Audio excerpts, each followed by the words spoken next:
Alright, how can we use Mindomo? Well, basically we're going to click create, okay? I don't have premium now, so I can't access all features, but I can still do quite a bit. As you see, we can make blank diagrams, okay? We can create mind maps, concept maps, and more.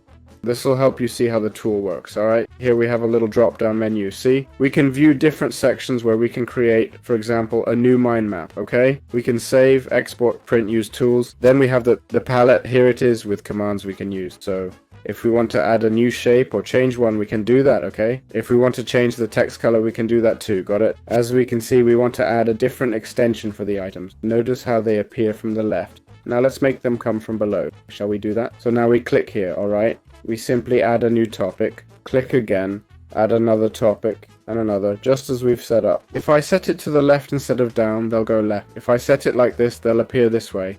It's the same for all of them, okay? Then there's the plus button where we can add text, got it? I'm not sure if this text will be visible.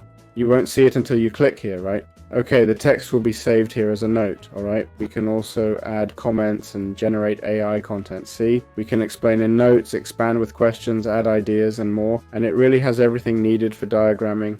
I don't see anything missing from it. If we right click, we can change the diagram background, which many tools don't allow. There's a theme editor. That's premium. We can add floating topics, main topics, and images. Let's paste this AI generated one. You can add files too, right? It's premium, but file edition is possible, which is great. So that's Mindomo and how to use it.